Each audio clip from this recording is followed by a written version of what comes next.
현재 브라질 전역이 들끓고 있습니다. 단지 파업했다는 이유로 213명을 즉석 해고라니 삼성은 악마 기업이다. 언론은 연일 대기업의 잔혹한 횡포라며 맹공을 퍼부었죠. 그런데 브라질 대통령이 전 국민 앞에 나섰습니다. 삼성이 옳았다. 해고는 100% 정당했다. 브라질 대통령의 뜻밖의 발언에 브라질이 발칵 뒤집혔습니다. 대통령이 외국 기업에 매수됐다. 하지만 진실은 정반대였습니다. 전 파업 참여를 끝까지 거부했어요. 213명 중 유일하게 파업을 거부한 그녀만이 알고 있던 충격적 비밀은 과연 무엇이었을까요? 안녕하세요. 저는 브라질 마나우스에 있는 삼성전자 공장에서 일하는 이사벨라입니다. 올해 26살이에요. 매일 아침 6시에 일어나면서 가장 먼저 드는 생각이 있어요. 오늘도 감사하다.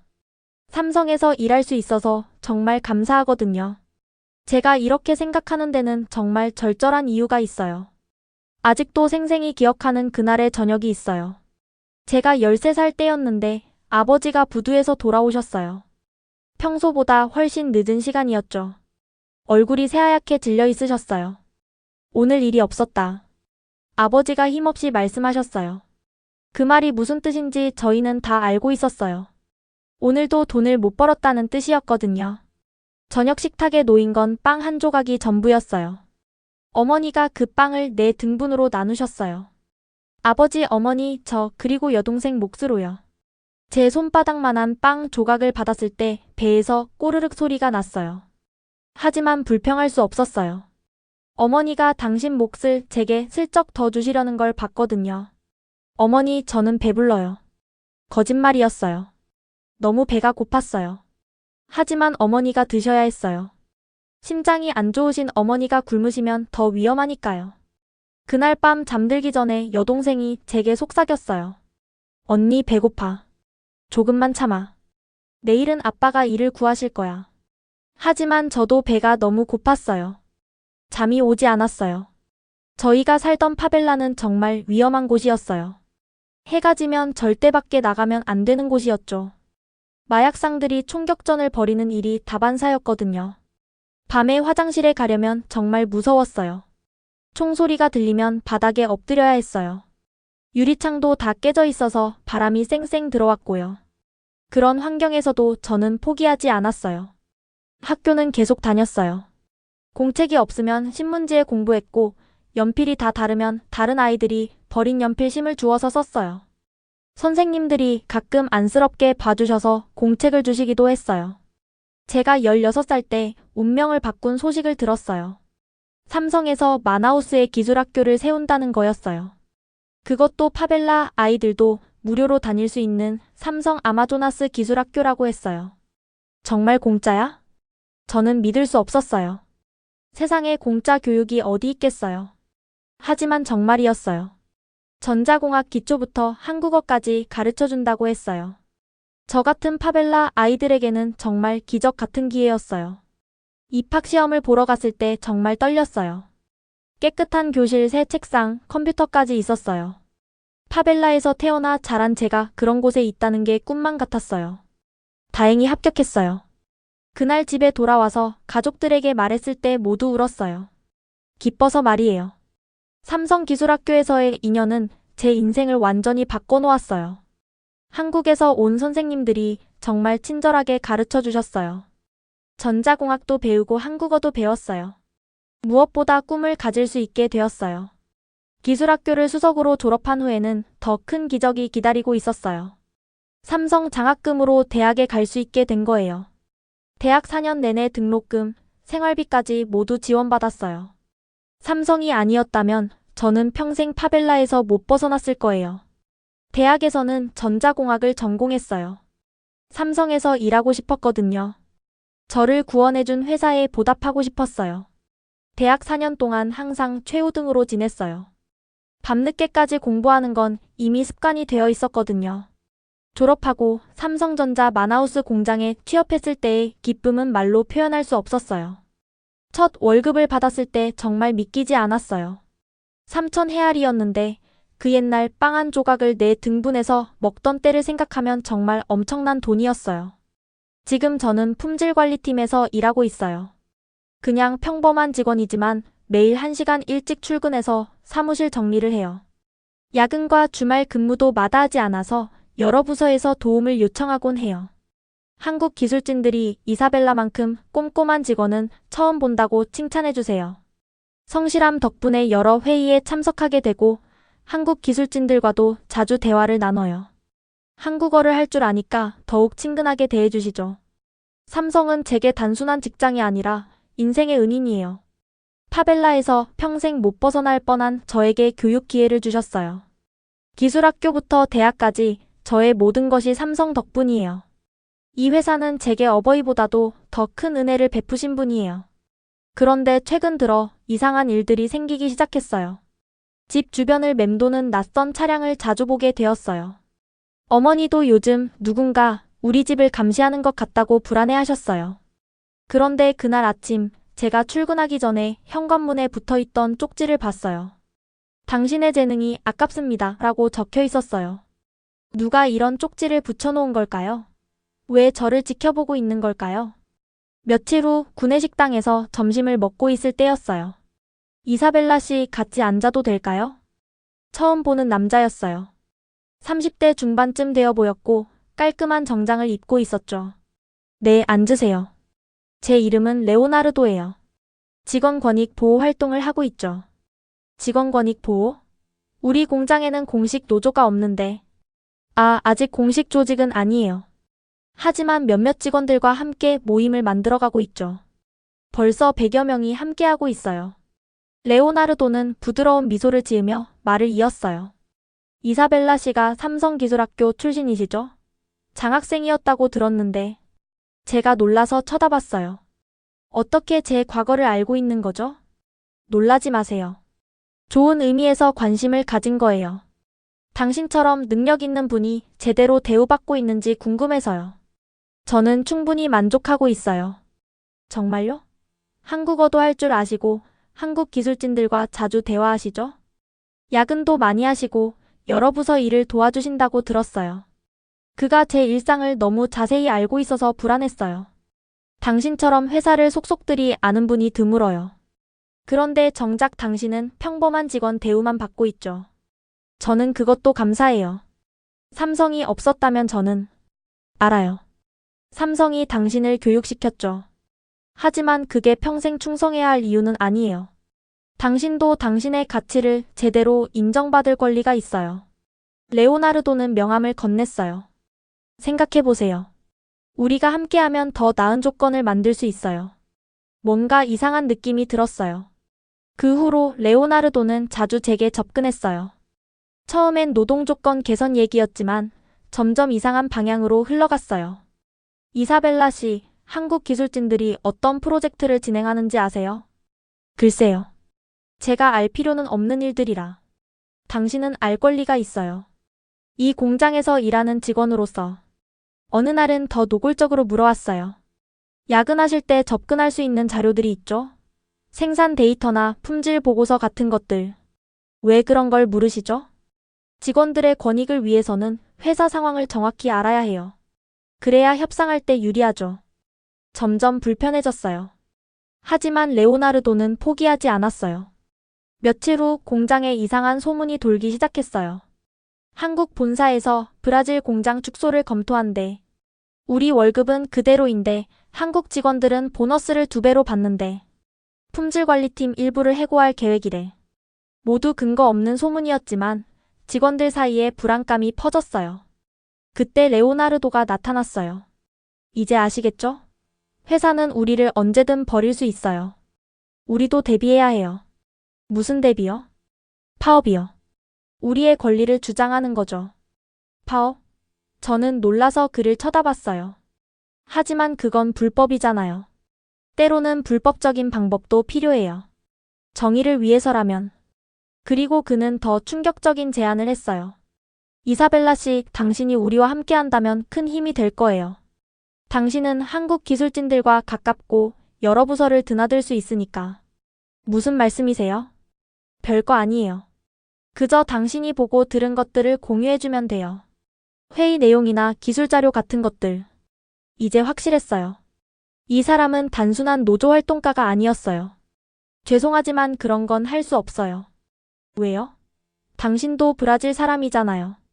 외국 기업보다 우리나라 사람들을 생각해야죠. 삼성은 저를 교육시켜줬어요. 제게 기회를 줬고요. 배신할 수 없어요. 레오나르도의 표정이 차갑게 변했어요.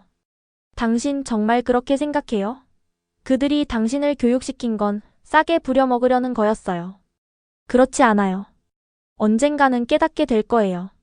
하지만 그때는 너무 늦을지도. 그는 자리에서 일어나며 마지막으로 말했어요. 기회는 다시 오지 않아요. 잘 생각해 보세요.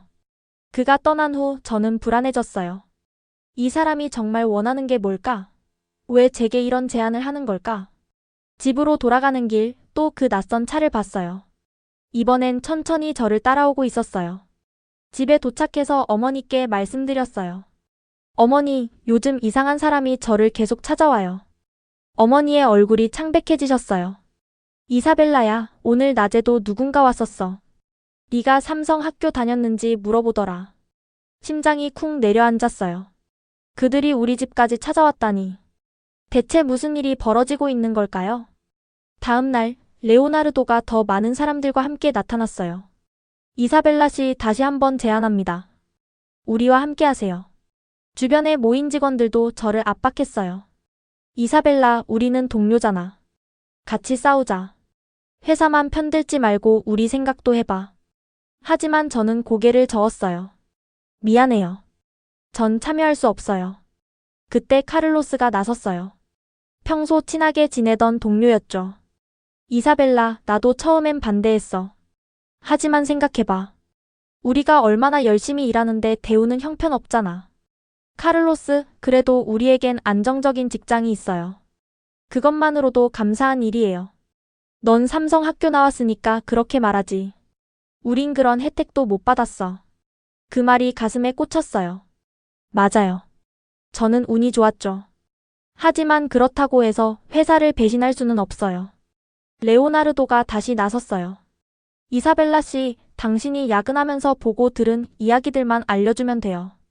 한국 기술진들과 나눈 대화 내용들, 별거 아닌 정보처럼 보이지만 우리에게는 중요해요.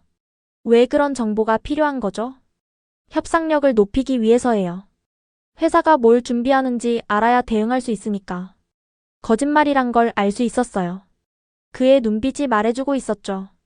전 그런 일에 가담할 수 없어요. 죄송해요. 분위기가 싸늘해졌어요. 당신 정말 끝까지 회사 편을 들 거예요? 한 직원이 날카롭게 물었어요. 전 누구 편을 드는 게 아니에요. 그저 옳은 일을 하려는 거예요. 옳은 일? 동료들을 배신하는 게 옳은 일이야? 배신이 아니에요. 전. 말을 끝내기도 전에 레오나르도가 손을 들어 제지했어요. 됐어요. 선택은 자유니까. 하지만 후회하지 마세요. 그들이 떠난 후 저는 화장실에서 울었어요. 왜 이런 선택을 해야 하는 걸까? 왜 동료들과 대립해야 하는 걸까? 집에 돌아와서 어머니께 모든 걸 털어놨어요. 어머니, 제가 잘못하고 있는 걸까요? 다들 저를 배신자라고 봐요. 어머니가 제 손을 잡으셨어요. 이사벨라야, 네가 13살 때를 기억하니? 빵 한 조각을 내 등분해서 먹던 때를. 물론이죠.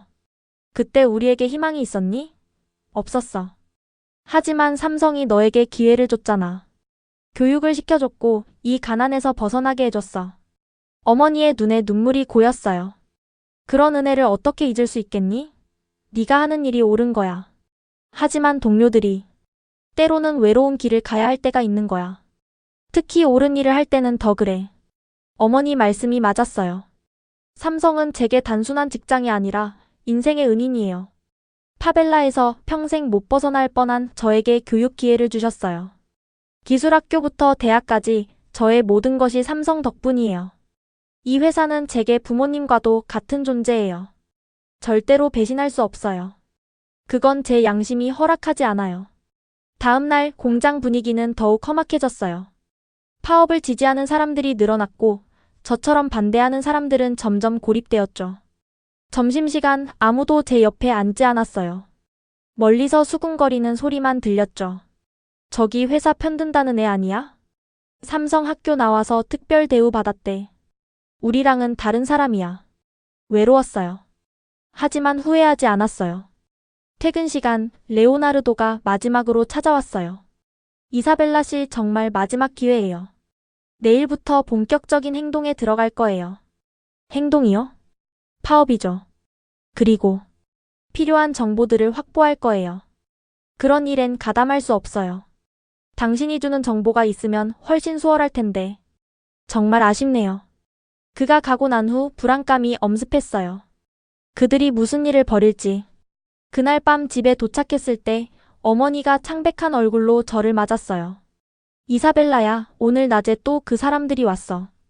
네가 삼성 학교 다녔는지 누구와 친한지 자꾸 물어봤어. 등골이 서늘해졌어요. 왜 그들은 제 과거를 캐고 다니는 걸까요? 무슨 일이 벌어지려는 걸까요? 다음 날 아침 공장 앞 풍경은 충격적이었어요. 파업, 파업, 정당한 권리를 찾자. 수백 명의 직원들이 플래카드를 들고 구호를 외치고 있었어요. 정문은 봉쇄됐고 출근하려는 직원들을 막고 있었죠. 저는 옆문으로 돌아서 겨우 들어갔어요. 하지만 그 순간부터 지옥이 시작됐죠. 배신자가 출근했네. 누군가 소리쳤어요. 순식간에 모든 시선이 저에게 쏠렸어요. 너 같은 사람 때문에 우리 투쟁이 약해져. 회사계, 삼성 노예, 욕설이 쏟아졌어요. 누군가는 제게 종이컵을 던지기도 했죠. 간신히 사무실에 도착했지만 그곳도 안전하지 않았어요. 책상 위에 메모가 있었거든요. 배신자는 대가를 치른다. 손이 떨렸어요. 하지만 일해야 했어요. 파업에 참여하지 않은 소수의 직원들과 함께 최소한의 업무를 유지해야 했으니까요. 점심시간 구내식당은 텅 비어 있었어요. 파업 참가자들은 밖에서 시위를 계속했고 저 같은 사람들은 구석에서 조용히 밥을 먹었죠. 이사벨라. 카를로스가 다가왔어요. 표정이 안 좋았죠. 아직도 생각 안 바뀌었어? 미안해, 카를로스. 난 할 수 없어. 너는 삼성 학교 나와서 특별 대우 받으니까 그런 거지? 장학금 받았으니까 회사 편들 수밖에 없겠네. 그 말이 비수처럼 꽂혔어요. 그게 아니야. 난 그저. 됐어. 너 같은 특권층은 우리 같은 평범한 직원의 고통을 모르겠지. 카를로스가 돌아서는데 마지막으로 한마디 더 했어요. 너도 조심해. 이 싸움은 이제 시작이야. 오후가 되자 상황은 더 나빠졌어요. 화장실 거울에 립스틱으로 제 이름과 함께 욕설이 적혀 있었어요. 이사벨라는 삼성계. 배신자. 브라질의 수치. 지우려고 했지만 계속 새로운 낙서가 생겼어요. 퇴근 시간 공장을 나가려는데 시위대가 저를 둘러쌌어요. 어디가? 편하게 집에 갈 거야? 우리는 여기서 밤새 싸우는데? 레오나르도도 있었어요. 차가운 눈빛으로 저를 바라봤죠. 이사벨라 씨, 아직도 기회는 있어요. 우리와 함께 하세요. 싫어요. 정말 후회할 거예요. 당신이 아는 것보다 이 일은 훨씬 크거든요. 무슨 의미인지 알 수 없었지만 위협적으로 들렸어요. 겨우 빠져나와 집으로 가는 버스를 탔어요. 그런데 뒤를 돌아보니 또 그 검은 차가 따라오고 있었어요. 집에 도착해서 어머니께 말씀드렸어요. 어머니, 이제 정말 무서워요. 다들 저를 적으로 봐요. 어머니가 저를 꼭 안아주셨어요. 힘내, 내 딸. 옳은 일을 하는 건 항상 어려운 법이야. 제가 정말 옳은 일을 하고 있는 걸까요? 그럼. 은혜를 아는 것, 신의를 지키는 것. 그것보다 옳은 일이 어디 있겠니? 그날 밤 잠을 이룰 수 없었어요. 내일은 또 어떤 일이 벌어질까? 새벽 3시쯤 전화벨이 울렸어요. 모르는 번호였죠. 여보세요? 한참 침묵이 흐르다가 낮은 목소리가 들렸어요. 조심하세요. 당신이 생각하는 것보다 위험한 일이 벌어지고 있어요. 누구세요? 하지만 전화는 끊어졌어요. 그때 보안팀 직원에게서 문자가 왔어요. 이사벨라 씨, 혹시 최근에 당신의 학교 졸업 기록을 문의한 사람들이 있었어요. 조심하세요. 심장이 쿵쿵 뛰었어요. 왜 그들은 제 과거를 파헤치는 걸까요? 대체 무엇을 찾고 있는 걸까요? 파업 일주일째 저는 완전히 고립됐어요. 아침마다 출근이 전쟁 같았어요. 시위대를 뚫고 들어가야 했고 욕설과 침 뱉기는 일상이 됐죠. 사무실 책상엔 매일 협박 메모가 놓여 있었어요. 배신자는 끝까지 간다. 삼성계는 삼성 학교까지 나왔나 보네. 장학금 받고 키워진 주제의 은혜도 모르고. 가장 아픈 건 동료들의 차가운 시선이었어요. 함께 웃고 떠들던 사람들이 이제는 제가 지나가면 고개를 돌렸어요. 이사벨라, 넌 정말 양심이 없어? 어느 날 화장실에서 마주친 동료가 물었어요. 우리가 이렇게 싸우는데 혼자 회사 편을 들어? 전 그저 제 신념을 지키는 거예요. 신념? 그게 삼성한테 충성하는 거야? 한국 주인님들 좋아하는 게 노릇? 그 말에 가슴이 찢어졌어요. 하지만 반박할 수 없었어요. 설명해도 이해받을 수 없다는 걸 알았으니까요. 점심은 늘 혼자 먹었어요. 도시락을 싸와서 옥상 구석에서 먹었죠. 그런데 어느 날 옥상 문이 잠겨 있었어요. 이사벨라 씨는 옥상 출입 금지래요. 경비원이 미안한 표정으로 말했어요. 왜요? 위에서 지시가 내려왔어요. 당신의 안전을 위해서래요. 안전? 오히려 더 불안했어요. 그날 오후 레오나르도가 찾아왔어요. 이번엔 혼자가 아니었죠. 이사벨라 씨, 우리가 뭘 원하는지 아시죠? 모르겠어요. 당신이 접근할 수 있는 정보들이에요. 한국 기술진들이 뭘 개발하는지, 신제품 계획은 뭔지. 이제 확실했어요. 이들은 단순한 파업이 아니라 다른 목적이 있었어요. 그런 정보는 줄 수 없어요. 정말 끝까지 고집 부릴 거예요? 레오나르도 옆에 남자가 위협적으로 다가왔어요. 당신 가족도 있잖아요. 어머니가 심장이 안 좋으시다고 들었는데. 순간 피가 거꾸로 솟았어요. 감히 우리 어머니를 건드리면. 걱정 마세요. 우리는 평화적인 방법을 원해요. 당신이 협조한다면. 그들이 떠난 후 전신이 떨렸어요. 어머니까지 위협하다니. 하지만 그럼에도 제 마음은 변하지 않았어요. 아무리 괴롭혀도 아무리 위협해도 삼성이 제게 해준 은혜를 생각하면 이 정도는 견딜 수 있어요. 빵 한 조각을 내 등분해서 먹던 소녀를 교육시켜주고 꿈을 갖게 해주고 인간다운 삶을 살게 해준 은혜. 그것을 배신하는 건 제 존재를 부정하는 거예요. 퇴근 후 집으로 가는 길 휴대폰이 울렸어요. 삼성기술학교였어요. 이사벨라 씨? 급하게 연락드려요. 오늘 누군가 당신의 재학 기록을 요구하면서 찾아왔어요. 이상한 분위기였어요. 대체 무슨 일이 벌어지고 있는 걸까요? 그 다음날 아침 뜻밖의 사람이 저를 찾아왔어요. 이사벨라 씨? 저는 강태석 부장입니다. 한국에서 새로 부임한 보안 담당 부장이었어요. 따로 할 얘기가 있어요. 안전한 곳에서 만나죠. 공장 밖 조용한 카페에서 만났어요. 부장님은 주변을 살피며 신중하게 말을 꺼냈어요. 이사벨라 씨가 파업에 참여하지 않은 것 본사에서도 알고 있어요. 정말 용기 있는 결정이었습니다. 저는 그저 알아요. 삼성기술학교 출신이시죠? 장학생이었고 그런 분이 회사를 배신할 리 없다는 걸 우리도 압니다. 부장님의 말에 위로를 받았어요. 드디어 저를 이해해주는 사람을 만난 거예요. 그런데 이사벨라 씨, 지금 일어나는 일이 단순한 파업이 아니에요. 네? 레오나르도라는 사람, 그는 단순한 노조 활동가가 아닙니다. 우리가 조사한 결과 부장님이 서류를 보여주셨어요. 레오나르도의 중국 출입국 기록이었어요. 지난 1년간 12번이나 중국을 다녀왔어요. 그것도 특정 도시로만. 그게 왜? 그 도시에는 우리 경쟁사의 연구소가 있어요. 반도체 기술을 개발하는. 머리가 띵했어요. 설마 산업 스파이라는 말씀이세요? 아직 확실하지 않지만 정황상 의심스러워요. 그리고 이사벨라 씨에게 접근한 것도 우연이 아닐 겁니다. 왜 저를? 당신은 한국어를 하시고 한국 기술진들과 가깝죠. 게다가 성실해서 여러 부서를 드나들 수 있고 완벽한 타깃이었을 거예요. 소름이 돋았어요.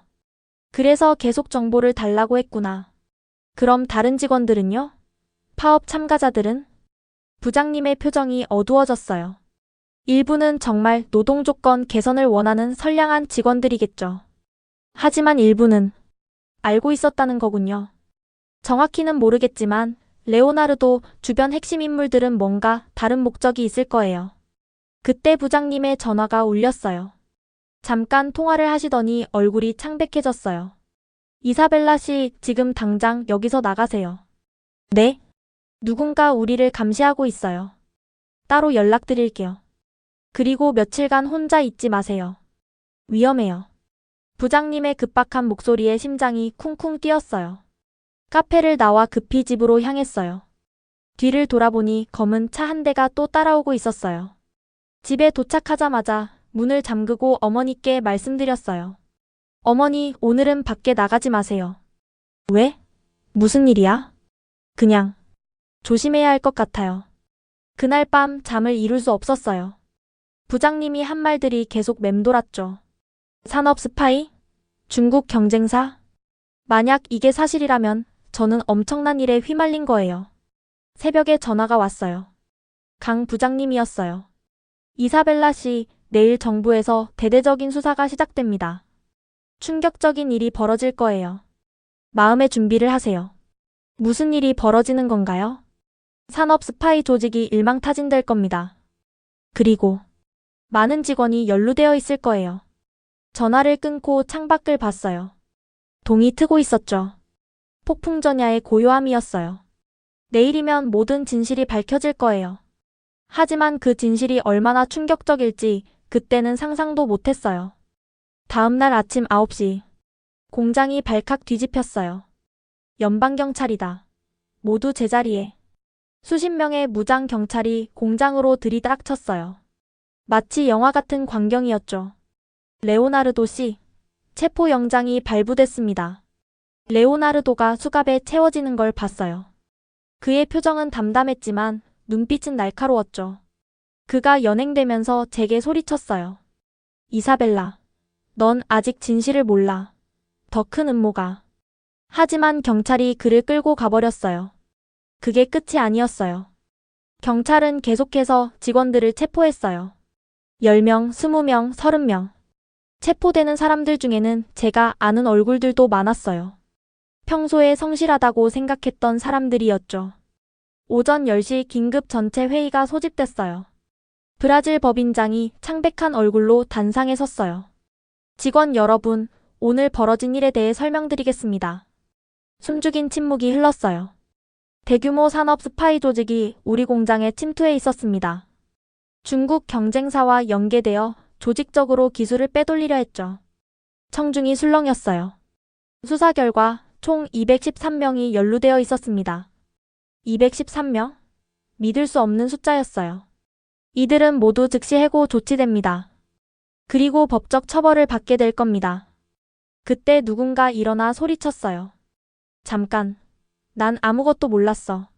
그냥 레오나르도가 시키는 대로 했을 뿐이야. 카를로스였어요. 얼굴이 눈물로 범벅이 되어 있었죠. 난 정말 몰랐어. 그냥 회사 불만 사항을 전달하는 줄 알았다고. 비슷한 항변이 여기저기서 터져나왔어요. 나도 몰랐어. 속았어. 우린 이용당한 거야. 법인장이 손을 들어 조용히 시켰어요. 조사 결과에 따르면 여러분 중 일부는 정말 몰랐을 수도 있습니다. 하지만 결과적으로 회사 기밀 유출에 가담한 것은 사실입니다. 그럼 우리는 어떻게 되는 거야? 가족이 있단 말이야. 절규하는 목소리들이 들렸어요. 회의가 끝난 후 공장은 아수라장이 됐어요. 해고 통보를 받은 사람들이 울부짖었고 일부는 분노해서 물건을 던지기도 했죠. 저는 그 광경을 멍하니 바라봤어요. 카를로스가 제게 다가왔어요. 이사벨라. 미안해. 네가 옳았어. 우리가 속았어. 카를로스. 하지만 난 정말 몰랐어. 그냥 우리 권익을 위한 거라고 생각했는데. 그의 절망적인 표정을 보니 마음이 아팠어요. 그때 강태석 부장님이 저를 불렀어요. 이사벨라 씨, 당신 덕분에 더 큰 피해를 막을 수 있었어요. 제가 뭘 했다고요? 당신이 끝까지 정보 제공을 거부했잖아요. 만약 당신이 넘어갔다면 핵심 기술이 유출됐을 거예요. 그제야 깨달았어요. 제가 왜 그들의 타깃이었는지. 저녁 무렵 충격적인 추가 뉴스가 전해졌어요. 이번 사건이 브라질뿐만 아니라 전 세계 삼성 공장을 노린 조직적 범죄였다는 거예요. 중국 정부가 배후에 있었을 가능성이 높습니다. 뉴스 앵커가 심각한 표정으로 전했어요. 피해 규모는 수십억 달러에 달할 뻔했습니다. 집으로 돌아가는 길, 해고된 직원들이 공장 앞에 모여 있었어요. 복직시켜라. 우린 피해자다. 속은 사람들을 처벌하지 마라. 그 중에서 한 사람이 저를 발견했어요. 저기 이사벨라다. 네가 밀고 했지? 배신자. 동료를 팔아넘긴 배신자. 돌이 날아왔어요. 간신히 피했지만 공포에 떨었죠. 그런데 다음 날 해고된 카를로스에게서 메시지가 왔어요. 이사벨라, 넌 곧 위험해질 거야. 우리가 몰랐던 게 너무 많아. 중국 사람들이 가만히 있지 않을 거야. 조심해. 손이 떨렸어요. 이게 끝이 아니었구나. 오히려 시작일지도 모른다는 생각에 두려움이 엄습했어요. 해고 발표 후 일주일이 지났어요. 공장은 썰렁했어요. 200명이 넘는 직원이 사라지니 곳곳이 텅 비어 보였죠. 남은 직원들도 불안해했어요. 서로를 의심하는 눈빛, 조심스러운 대화. 이사벨라 씨. 강태석 부장님이 찾아오셨어요. 요즘 이상한 일 없었어요? 글쎄요. 왜요? 해고된 직원 중 일부가 당신을 원망하고 있다는 정보가 있어요. 특히 부장님이 목소리를 낮췄어요. 중국 쪽에서 당신에 대해 계속 캐묻고 있대요. 왜 정보 제공을 거부했는지, 누구 지시를 받았는지. 섬뜩했어요. 제가 위험한 건가요? 모르겠어요. 하지만 조심해야 해요. 그날 오후 카를로스에게서 전화가 왔어요. 이사벨라, 나야. 급히 할 말이 있어. 카를로스, 어떻게? 들어봐. 해고된 사람들 중 일부가 이상한 제안을 받고 있어. 중국 기업에서 일하라고. 뭐? 그런데 조건이 있대. 삼성 직원들의 정보를 가져오는 거야. 특히 너에 대한 정보를 원한대. 등골이 서늘해졌어요. 왜 나를? 모르겠어. 하지만 네가 뭔가 중요한 걸 알고 있다고 생각하는 것 같아. 조심해. 전화를 끊고 불안에 떨었어요. 퇴근 후 집으로 가는데 또 그 검은 차가 보였어요. 이번엔 대놓고 따라왔죠. 집에 도착해서 급히 문을 잠갔어요. 어머니, 오늘도 그 차가. 그런데 어머니 표정이 이상했어요. 창백하고 놀란 표정이었죠. 이사벨라야, 오늘 낮에 이상한 사람들이 왔었어. 뭐라고요? 중국 사람들 같았어. 네가 회사에서 뭘 하는지, 누구와 친한지 물어봤어. 심장이 멎는 것 같았어요. 뭐라고 하셨어요? 아무것도 모른다고 했지. 그랬더니 이걸 주고 갔어. 어머니가 봉투를 건네셨어요. 안에는 사진이 있었는데 제가 출퇴근하는 모습, 점심 먹는 모습, 심지어 집 안에서 찍은 것 같은 사진도 있었어요. 그리고 메모가 하나. 우리는 모든 걸 알고 있다. 현명한 선택을 하라. 손이 떨렸어요. 이들이 얼마나 오래 저를 감시했을까? 바로 강 부장님께 연락했어요. 부장님, 큰일 났어요. 중국 사람들이 우리 집까지. 지금 당장 짐을 싸세요. 안전한 곳으로 모셔야겠어요. 하지만 시간이 없어요. 빨리. 그날 밤 우리는 회사에서 마련한 안전가옥으로 옮겼어요. 당분간 여기 계세요. 경찰이 수사 중이에요. 부장님의 말에 어머니가 물으셨어요. 우리 이사벨라가 무슨 잘못을 한 건가요? 아니에요, 어머니. 오히려 이사벨라 씨는 영웅이에요. 회사를 지켰으니까요. 하지만 영웅이 된 대가가 이렇게 클 줄은 몰랐어요. 며칠 후 더 충격적인 소식이 전해졌어요. 해고된 직원 중 30명이 중국으로 떠났다는 거예요. 그리고 카를로스가 다시 전화했어요. 이사벨라, 중국 사람들이 너에 대해 계속 묻고 있어. 네가 뭘 알고 있는지, 왜 협조하지 않았는지. 그리고 네 가족을 조사하고 있대. 특히 어머니 건강 상태에 대해 관심이 많아. 어머니의 심장병을 알고 있다니. 카를로스, 왜 이런 걸 알려주는 거야? 미안해서. 우리가 너무 심했어. 그리고 넌 좋은 사람이야. 위험에 빠지는 걸 보고 싶지 않아. 전화를 끊고 생각했어요. 이 싸움은 아직 끝나지 않았구나. 아니, 어쩌면 이제 시작인지도 모른다는 생각이 들었어요. 안전가옥에서 일주일을 보냈어요.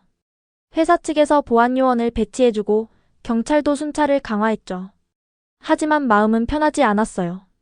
언제까지 이렇게 숨어 살아야 하는지. 어머니도 스트레스를 많이 받으셨어요. 이사벨라야, 이렇게 사는 게 맞는 걸까? 조금만 참으세요, 어머니. 곧 해결될 거예요. 하지만 어머니는 점점 수척해지셨어요. 잠도 못 주무시고 식사도 제대로 못 하셨죠. 그런데 그날 새벽 끔찍한 일이 일어났어요. 이사벨라. 어머니가 갑자기 가슴을 부여잡고 쓰러지신 거예요. 어머니. 의식이 없었어요. 숨을 거칠게 쉬고 얼굴이 파랗게 질려갔죠. 급히 구급차를 불렀어요. 다행히 안전가옥이 시내 중심가에 있어서 병원까지 10분 만에 도착할 수 있었어요. 병원으로 가는 내내 어머니 손을 꼭 잡고 기도했어요. 제발 어머니를 살려주세요. 응급실에 도착하자마자 의료진이 어머니를 데려갔어요. 2시간이 지옥 같았어요. 혼자 대기실에서 기다리면서 계속 자책했죠. 내 탓이야. 내가 이런 일에 휘말려서 어머니가. 드디어 의사가 나왔어요. 보호자분이신가요? 내 딸이에요. 어머니 괜찮으신가요? 의사의 표정이 심각했어요. 급성 심근경색이었습니다. 다행히 골든타임 안에 도착해서 생명은 건졌지만, 하지만 원래 심장이 약하셨던 것 같아요. 장기간의 스트레스와 불안이 악화시킨 것 같습니다. 어머니가 늘 심장이 안 좋으셨죠. 가난했을 때도 제대로 치료받지 못하셨고, 심장 손상이 심각해요. 대수술이 필요합니다. 판막 치환술과 관상동맥 우회수를 동시에 해야 해요. 머릿속이 하얘졌어요. 비용은 얼마나 드나요? 최소 6만 헤알은 예상하셔야 합니다. 6만 헤알. 제 연봉의 2배가 넘는 돈이었어요. 그리고 가능한 빨리 수술해야 합니다. 지체하면 위험해요. 중환자실로 옮겨진 어머니를 보며 눈물이 멈추지 않았어요. 각종 기계에 연결되어 가쁜 숨을 쉬는 어머니. 너무 작고 여려 보였어요.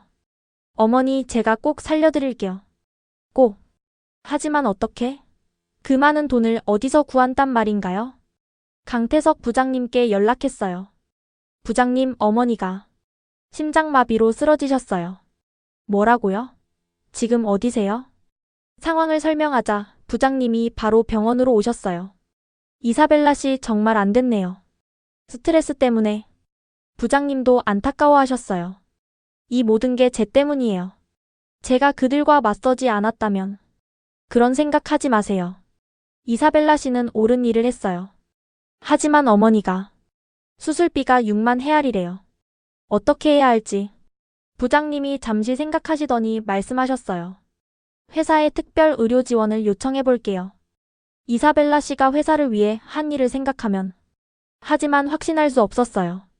그렇게 큰 금액을. 집으로 돌아와서 통장을 확인했어요. 15,000 헤알. 턱없이 부족했죠. 은행 대출을 알아봤지만 한도가 부족했어요. 절망적이었어요. 어머니를 살릴 방법이 없다니. 그때 의사에게서 전화가 왔어요. 보호자님, 어머님 상태가 좀 더 악화되고 있어요. 빨리 결정하셔야. 전화를 끊고 무너져 내렸어요. 어머니는 평생 고생만 하셨어요. 어릴 때부터 심장이 약했지만 돈이 없어 제대로 치료받지 못했고 저와 여동생을 키우느라 당신 건강은 뒷전이었죠. 이제 겨우 편해지셨는데 제 때문에 이런 스트레스를 받으시다니. 새벽에 혼자 병원 옥상에 올라갔어요. 마나우스의 밤하늘을 보며 울었어요. 하느님, 왜 이런 시련을 주시나요? 전 그저 옳은 일을 했을 뿐인데. 어머니는 죄가 없어요. 평생 선하게 사신 분이에요. 제발. 그때 전화가 울렸어요. 카를로스였어요. 이사벨라, 들었어. 어머니가 아프시다고. 카를로스. 미안해. 정말 미안해. 우리 때문에 이런 스트레스를 받으셨구나. 카를로스의 목소리에 진심이 담겨 있었어요. 이사벨라, 포기하지 마. 분명 방법이 있을 거야. 하지만 무슨 방법이 있을까요? 어머니의 생명이 점점 꺼져가고 있는데. 다음 날 아침 뜻밖의 전화를 받았어요. 이사벨라 씨? 브라질 법인장입니다. 지금 당장 본사로 오세요. 무슨 일인가 싶어 급히 회사로 갔어요. 법인장실에는 예상치 못한 사람들이 있었어요. 한국 본사에서 온 임원들이었죠. 이사벨라 씨, 앉으세요. 한국인 전무님이 따뜻하게 맞아주셨어요. 당신의 이야기를 모두 들었습니다. 정말 대단한 용기였어요. 저는 그저. 겸손하지 마세요. 당신이 회사를 지켰어요. 수십억 달러의 기술을 지켜냈죠. 법인장이 이어서 말했어요. 그리고 어머님 건에 대해서도 들었습니다. 정말 안타깝네요. 네, 회사에서 결정했습니다. 어머님 치료비 전액을 지원하겠습니다. 순간 귀를 의심했어요. 전액이요? 네. 그리고 한국 삼성병원에서 치료받으실 수 있도록 주선하겠습니다. 최고의 의료진이 치료할 거예요. 눈물이 쏟아졌어요. 믿을 수 없었죠. 그뿐만이 아닙니다. 전무님이 미소를 지으며 말씀하셨어요. 이사벨라 씨를 보안팀장으로 승진시키기로 했습니다. 당신 같은 충성심과 판단력을 가진 사람이 필요해요. 저 같은 사람이요? 그리고 사실 강태석 부장님이 말을 이었어요. 본사에서 이사벨라 씨를 특별히 지켜보고 있었어요. 삼성기술학교 시절부터요. 네? 당신은 우리가 키운 인재예요. 그런 당신이 위기의 순간에 회사를 배신하지 않고 지켜준 것 정말 자랑스럽습니다. 그제야 깨달았어요. 삼성은 단순히 저를 교육시킨 게 아니라 가족처럼 지켜보고 있었다는 걸. 당신은 생각보다 훨씬 중요한 역할을 했어요. 중국의 산업 스파이 조직을 막는데 결정적이었죠. 전무님이 봉투를 건네셨어요. 한국 출발 전에 이걸 읽어보세요. 중요한 내용이 있습니다. 무슨 내용일까 궁금했지만 일단 봉투를 받았어요. 병원으로 돌아가니 의료진이 분주하게 움직이고 있었어요. 보호자분, 좋은 소식이에요. 한국에서 의료진이 온대요. 벌써요? 네, 내일 도착한대요. 어머님 상태를 안정시킨 후 한국으로 이송할 예정이래요. 삼성의 추진력에 놀랐어요. 이렇게 빠르게 일을 처리하다니. 그날 밤 어머니가 잠깐 의식을 회복하셨어요. 이사벨라야. 어머니, 괜찮으세요? 미안하다. 네가 이렇게 고생하는데. 아니에요, 어머니. 곧 나으실 거예요. 한국에서 최고의 치료를 받으실 거예요. 어머니가 약하게 웃으셨어요. 우리 딸, 정말 자랑스럽다. 다음 날 한국 의료진이 도착했어요. 삼성병원 최고의 심장 전문의들이었죠. 어머님 상태를 봤는데 충분히 치료 가능합니다. 걱정 마세요. 의사 선생님의 확신 있는 말씀에 안도했어요. 이틀 후 우리는 한국행 비행기에 올랐어요. 의료진이 동행했고 비행기 안에도 의료 장비가 준비되어 있었죠. 이사벨라 씨, 강 부장님이 조용히 다가오셨어요. 이제 그 편지를 읽어보세요. 봉투를 열었어요. 안에는 한국 본사 회장님의 친필 편지가 있었어요. 이사벨라 씨에게 당신의 이야기를 들었습니다. 어려운 환경에서도 포기하지 않고 공부했고 회사가 위기에 처했을 때 흔들리지 않는 충성심을 보여줬죠. 당신은 삼성이 추구하는 인재상 그 자체입니다. 이번 일로 우리는 깨달았습니다. 진정한 경쟁력은 기술이 아니라 사람에게서 나온다는 것을. 당신 같은 직원이 있기에 삼성은 강한 것입니다. 한국에서의 치료가 끝나면 본사에서 일할 기회를 드리고 싶습니다. 글로벌 보안 전문가로 성장할 수 있도록 지원하겠습니다. 당신과 어머님의 건강을 기원합니다. 삼성전자 회장. 믿을 수 없었어요. 회장님이 직접. 이사벨라 씨는 이제 단순한 직원이 아니에요. 강 부장님이 말씀하셨어요. 삼성의 미래를 이끌어갈 인재죠. 그리고 부장님이 창밖을 보며 말을 이었어요. 이번 사건은 끝이 아니에요. 중국의 산업 스파이 시도는 계속될 거예요. 우리는 당신 같은 사람이 필요합니다. 비행기가 구름 위를 날아가고 있었어요. 어머니는 편안하게 잠들어 계셨고 의료진이 지켜보고 있었죠. 새로운 시작이 기다리고 있었어요. 그리고 또 다른 싸움이 기다리고 있을지도 모른다는 생각도. 한국 도착 이틀 전 놀라운 일이 일어났어요. 이사벨라 씨, 좋은 소식이에요. 강 부장님이 흥분한 목소리로 전화하셨어요. 브라질 직원들이 모금 운동을 시작했어요. 어머님 치료 후 재활 비용을 돕겠다고요. 정말요? 믿을 수 없었어요. 저를 배신자라고 비난했던 사람들이. 그뿐만이 아니에요. 해고된 직원들도 참여하고 있어요. 해고된 직원들이요? 네, 카를로스 씨가 주도하고 있대요. 이사벨라는 우리가 틀렸다는 걸 증명했다. 이제 우리가 사과할 차례다라고. 눈물이 났어요. 병실로 돌아왔을 때 태블릿에 영상 메시지가 도착해 있었어요. 브라질 공장 직원들이 보낸 거였죠. 이사벨라, 힘내. 어머님 꼭 건강해지실 거예요. 우리가 응원하고 있어요. 영상 속에는 수백 명의 동료가 있었어요. 파업에 참여했던 사람들, 저를 따돌렸던 사람들 모두가 응원 메시지를 보냈어요. 마지막에 카를로스가 나왔어요. 이사벨라, 정말 미안해. 우리가 틀렸어.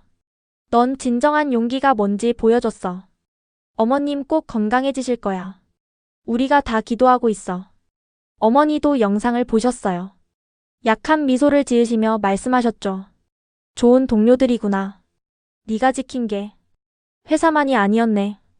다음 날 더 놀라운 소식이 전해졌어요. 모금액이 3만 헤아를 넘었다는 거예요. 직원들뿐만 아니라 가족들도 참여했어요. 강 부장님이 설명하셨어요. 이사벨라 덕분에 우리 일자리가 지켜졌다면서요. 그리고 편지들이 도착했어요. 수백 통의 편지가. 이사벨라, 당신은 우리의 영웅입니다. 용기 있는 선택을 해줘서 고마워요. 어머님 빨리 나으시길 기도합니다. 심지어 레오나르도의 가족도 편지를 보냈어요. 남편이 한 일은 용서받을 수 없지만 당신의 용기에 감사드립니다. 덕분에 더 큰 피해를 막을 수 있었으니까요. 이 모든 게 꿈만 같았어요. 미움과 원망이 용서와 화해로 바뀌었고 분열이 연대로 바뀌었어요. 이사벨라 씨. 한국인 의사 선생님이 다가오셨어요. 어머님이 깨어나셨어요. 면회 가능해요. 어머니는 많이 좋아 보이셨어요. 이사벨라야. 이 많은 사람들이 우릴 위해. 네, 어머니. 제가 한 선택이 옳았어요. 이제 모두가 가족이 됐어요. 어머니가 제 손을 꼭 잡으셨어요. 자랑스럽다. 우리 딸. 한국 도착을 앞두고 마지막 영상 통화를 했어요. 화면에는 브라질 공장 직원들이 가득했어요. 이사벨라.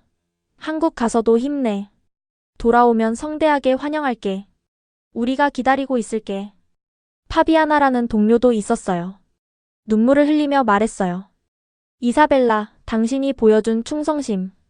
이제 우리도 배웠어요. 진정한 가족이 뭔지. 통화를 마치고 창밖을 봤어요.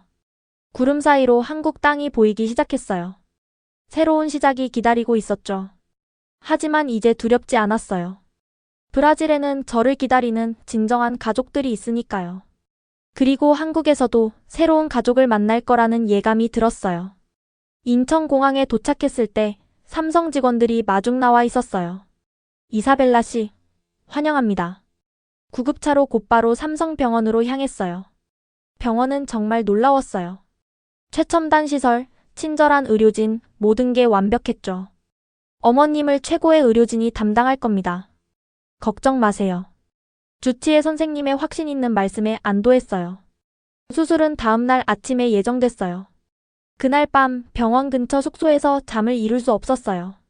새벽에 산책을 나갔는데 놀랍게도 강태석 부장님이 계셨어요. 못 주무시나 봐요. 부장님도요?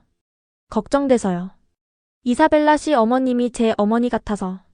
부장님의 따뜻한 마음에 감동했어요. 부장님, 여쭤볼 게 있어요. 뭐든 물어보세요. 회장님 편지에 본사 근무 얘기가 있었는데 정말인가요? 부장님이 미소 지으셨어요. 그럼요. 이사벨라 씨는 이제 글로벌 인재예요. 한국어도 하시고 충성심도 입증했고 무엇보다 삼성이 키운 인재잖아요. 기술학교부터 시작해서 회사는 그런 인재를 놓치지 않아요. 수술 당일 아침 수술실로 들어가는 어머니를 배웅했어요. 어머니 잘 다녀오세요. 깨어나면 건강한 모습으로 만나요. 사랑한다. 우리 딸. 8시간의 대수술이 시작됐어요. 대기실에서 기다리는 동안 계속 연락이 왔어요.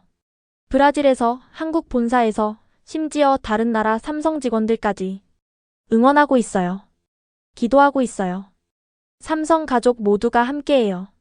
정말 전 세계 삼성 가족들이 우리를 응원하고 있었어요.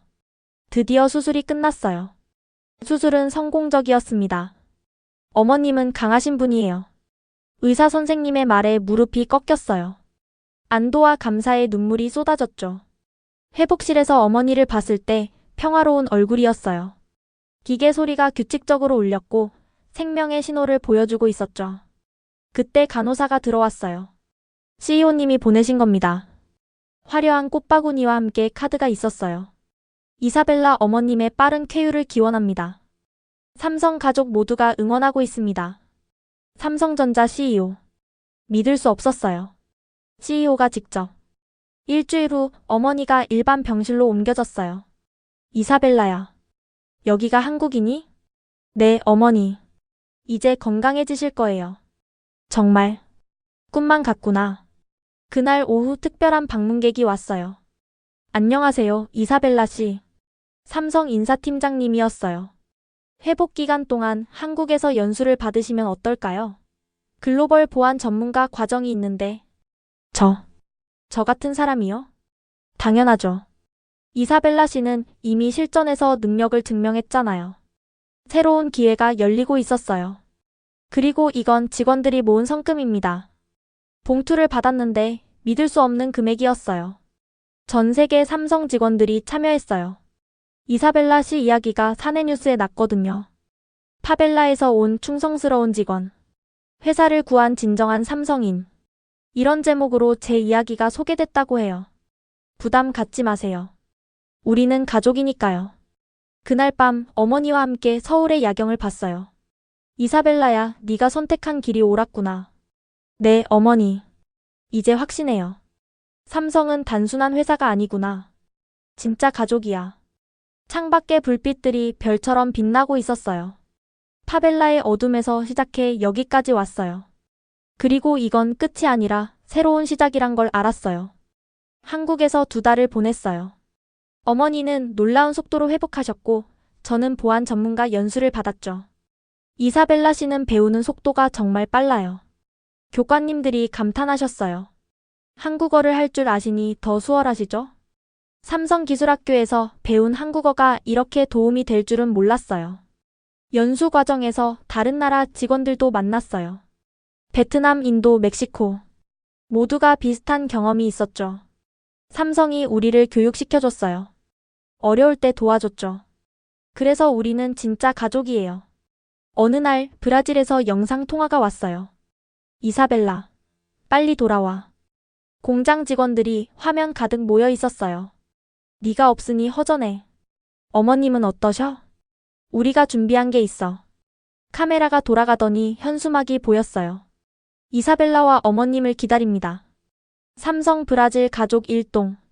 눈물이 났어요. 카를로스도 화면에 나타났어요. 이사벨라, 우리가 깨달았어.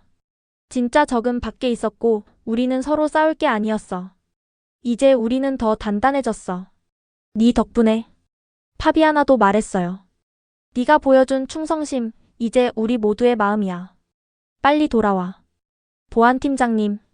맞아요. 저는 이제 보안팀장이 됐어요. 브라질로 돌아가기 전날 CEO를 만났어요.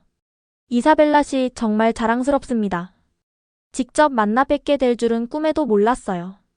앞으로 브라질뿐만 아니라 남미 전체 보안을 맡아주세요. 저 같은 사람이 그런 큰 일을. 당신은 이미 능력을 증명했어요. 그리고 무엇보다 삼성의 정신을 체현하고 있죠. CEO가 뭔가를 건네셨어요. 이건 특별 공로상입니다. 그리고 봉투 안에는 상패와 함께 편지가 있었어요. 당신의 어머니도 이제 삼성 가족입니다. 평생 의료 지원을 약속합니다. 어머니의 평생 건강을 보장한다니. 감사합니다. 정말 감사합니다. 우리가 더 감사하죠. 당신 같은 직원이 있어서. 브라질로 돌아가는 비행기 안. 어머니는 건강해진 모습으로 창밖을 보고 계셨어요. 이사벨라야, 이 모든 게 네 덕분이야. 아니에요, 어머니. 삼성 덕분이에요. 아니야.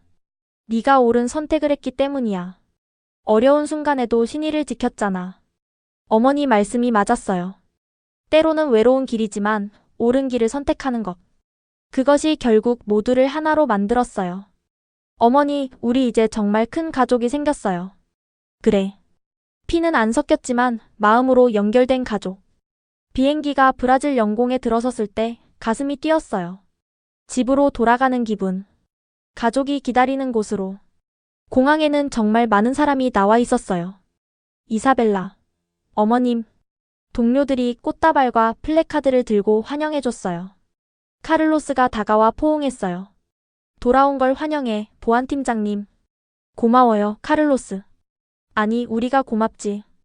덕분에 우리 모두가 정신 차렸어.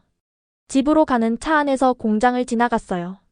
여전히 삼성 로고가 자랑스럽게 빛나고 있었죠. 저기가 우리 집이야. 어머니께 말씀드렸어요. 그래. 우리의 또 다른 집. 이제 정말 알게 됐어요. 가족은 피로만 맺어지는 게 아니라는 걸. 신뢰와 충성, 그리고 서로를 위하는 마음으로도 만들어진다는 걸. 그리고 저는 정말 큰 가족을 얻었다는 걸. 보안팀장이 된 지 1년이 지났어요. 많은 변화가 있었죠. 공장 보안 시스템을 강화했고 직원 교육 프로그램도 만들었어요. 무엇보다 자랑스러운 건 희망 프로젝트를 시작한 거예요. 이사벨라 팀장님, 이번 달 지원자가 50명이 넘어요. 파벨라 청소년들을 위한 교육 프로그램이었죠. 제가 받은 은혜를 이제 다른 아이들에게 나누는 거예요. 모두 면접 기회를 주세요. 한 명도 놓치지 말고. 매주 토요일 삼성기술학교에서 멘토링을 했어요. 여러분, 저도 파벨라에서 왔어요. 여러분도 할 수 있어요. 아이들의 눈빛이 반짝였어요. 희망이 생기는 게 보였죠. 카를로스도 강사로 참여했어요. 실수를 두려워하지 마세요. 중요한 건 배우는 거예요. 해고됐다가 복직한 그는 이제 누구보다 성실한 직원이 됐어요. 어느 날 특별한 방문객이 왔어요. 이사벨라 선생님? 제가 가르친 학생 중 하나였어요. 저 삼성기술학교 합격했어요. 정말? 축하해요. 선생님 덕분이에요. 포기하지 말라고 하셨잖아요. 이런 순간이 정말 행복했어요. 받은 것을 나누는 기쁨. 희망을 전달하는 보람. 어머니도 이제 완전히 건강해지셨어요. 이사벨라야, 네가 하는 일이 정말 자랑스러워. 어머니가 건강하셔서 전 그걸로 충분해요. 아니야. 네가 다른 아이들에게 희망을 주잖아. 그게 정말 대단한 거야. 1년 동안 100명이 넘는 아이들이 프로그램을 거쳐갔어요. 그중 20명이 삼성기술학교에 입학했죠. 회사에서도 프로그램을 정식 사회공헌 사업으로 채택했어요. 이사벨라 팀장의 아이디어가 정말 훌륭해요. 법인장님이 칭찬하셨어요. 이게 진정한 상생이죠. 강태석 부장님은 한국으로 돌아가셨지만 자주 연락하셨어요. 이사벨라 씨, 브라질 프로그램이 모범 사례가 됐어요. 다른 나라에서도 벤치마킹하고 있어요. 정말 뿌듯했어요. 제 작은 시작이 이렇게 퍼져나가다니. 어느 날 저녁 파벨라를 방문했어요. 여전히 어렵고 위험한 곳이었지만 변화가 보였어요. 이사벨라 선생님, 아이들이 달려왔어요. 우리도 삼성 갈 거예요. 공부 열심히 하고 있어요. 희망이 있는 눈빛들. 그것만으로도 충분했어요.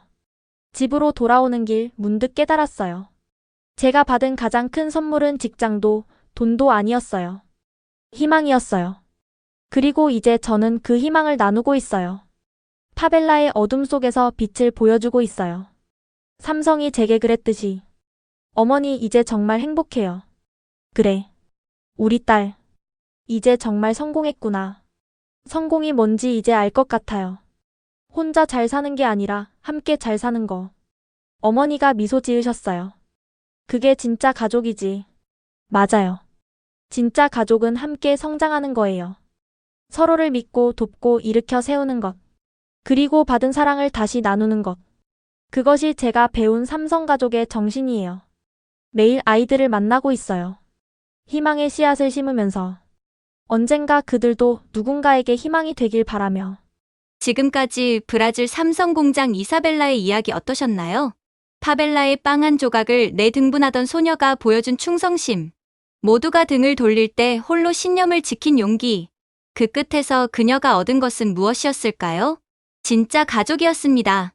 때로는 옳은 길이 가장 외로운 길입니다. 하지만 그 길의 끝엔 예상치 못한 선물이 기다리고 있죠. 구독과 좋아요 부탁드립니다. 그리고 지금 어려운 선택 앞에 선 누군가를 위해 이 영상을 공유해주세요. 당신의 공유가 누군가에게 용기가 될 수 있습니다. 지금까지 코리아 원더풀이었습니다. 감사합니다.